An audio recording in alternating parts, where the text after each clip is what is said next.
در ناحیه فخر آزمون کدبانوی بهترین در مرکز شهرک در چارخانه ملی دایر گردید. با این آزمون از تشکیلات مؤسسه‌های ناحیه، جماعت‌های دهات بهترین کدبانوها دعوت شدند. وابسته به شرط‌های آزمون کدبانوی بهترین، بانوان دسترخوان نوروزی آراسته با این گونه نامگوی طعم‌های ملی قدیمی و زمانوی و طرز تیار نمودن خورش‌ها هنری کدبانوگی خود را نمایش دادند. دسترخوان نوروزی تیار نموده تازه‌گل تقوی و از طعم‌های ملی شوربا، دلده، اوماج و این خورش‌ها عبارت می‌باشند. این طعامی که تازه‌گل این لحظه تیار نموده ایستاده است، تلخا نام دارد. امروز که آزمون کدبانوی بهترین در ناحیه فلخار میشه، ما امروز تصمیم گرفتیم لیسه کسبی تکنیکی که همین تلخونی که ما در خوراک ملی که در خدمت بوده امروز ما احیا نموده ایم.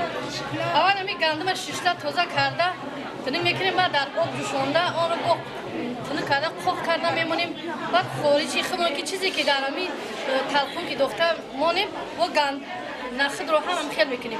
اون رو با گرفته در دیگ هم اینو تف داده با تنیم میکنیم خوب کرده و در آسیا برفته آرد میکنیم همین چیز رو.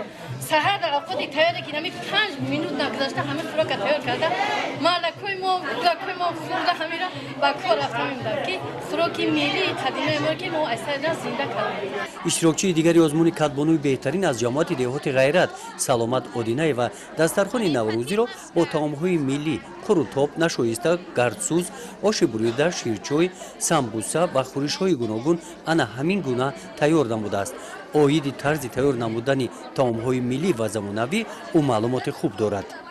ما امروز برای محفل امروزه آمدیم که از دستان خودمون با آردی گندمی خودمون مانی چپاتی، فتیر، کلچه، سمبوسه، فتیر مسکه، قروتاب همه رو ما از نانی گندم کردیم. این هنر رو ما از بیبی کلونای خودمون به ما میراث موند.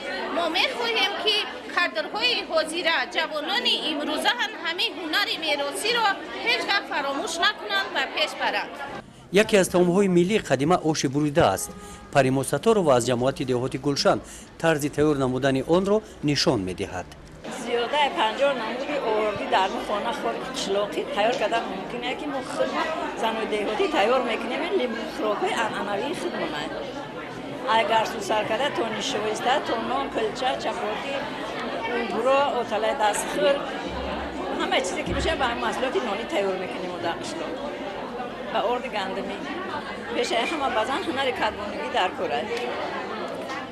برای که در زندگی اگر عویده زندگی خود نو بسته زن به چی کار مشغوله خواه کار کنی دستگاه باشه خواه کار کنی معلمه باشه پیش همه زن مادره زن کسی از اویله مادر فرزندی است زن خانه است باید که عویده زندگی خانهش ببروید در خانه شو گدو فر نداره زن خانه باید عویده زندگیش ببروید. آزمون کدبانوی بهترین با احیای هنرهای مردمی مساعدت نمود.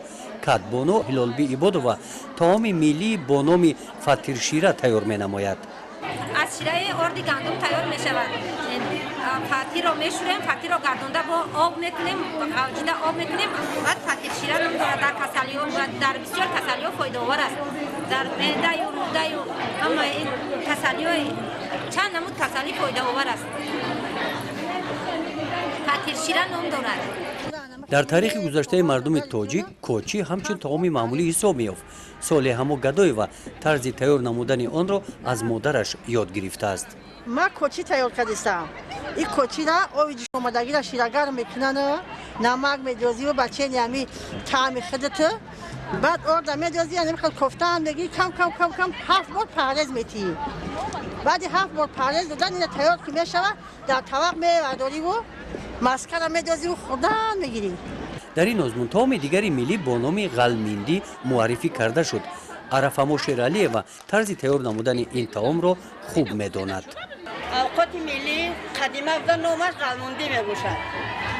این را در سالهای پیش مادران و ماماهای ما تیار می‌کردند. طرز تیار کردن غلمیندی خاک خربزه رو میده کرده شیره کرده با آرد آمیخته روغن دوخته اتاله میپزیم سونی سوالا گرفته خمیر رو میده سوالچه میگیریم و تنک کرده در درونش غلوندی رو میدوزیم اما اتاله رو میرزیم و با همی تیار کردگی اونه با در دیگ میپزیم بعد روغن زرد آمیخته کرده استعمال میکنیم.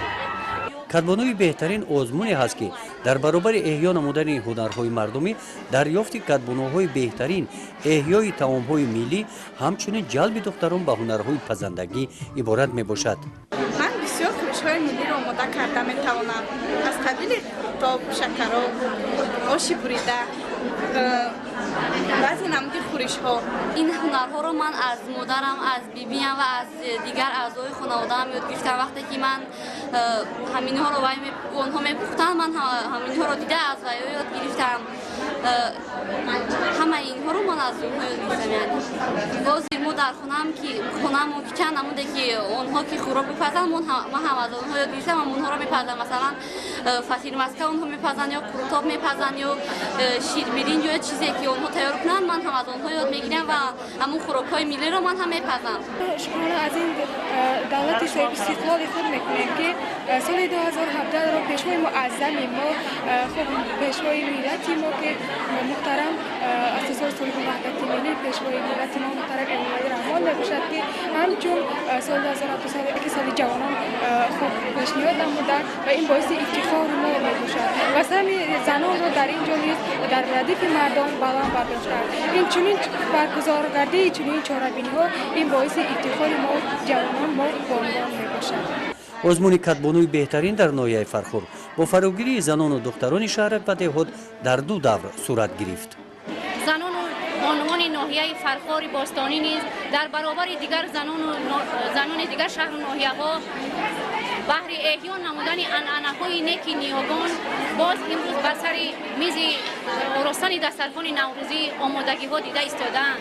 خیلی که همه ما و شما شاهد هستیم امروز در برابر زنان و بانوان جوانان نیز در این چهاربینی اشتراک نموده ایستادند که از عنعنه‌های نیک نیاگان بهر احیا نمودن آن خوراک‌هایی که از بین رفته بودند البته آنها را بار دیگر و مرضی تماشا گذاشته ایستادند و از آماده و طرز تیار کردن همه آنها در این سری دسترخوان ما نگاه کرده ایستادیم که به نهایت با یک روح بالیده، با یک طبع بالیده آنها با شکرگزاری از دوران صاحب استقلالی اما با شکرگزاری از آزمان صاف و برگزار تاجیکستان عزیز بهر آراستن دسترخوان نوروزی همه هنرهای خویش را برای تماشا و به مرز گذاشته ایستادند.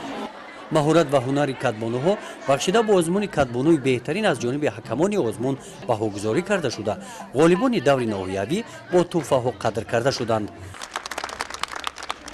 гузориши хоҷа назриев, худойназар зуҳуров аз ноҳияи Фархор барои барномаи иттилооти Навид.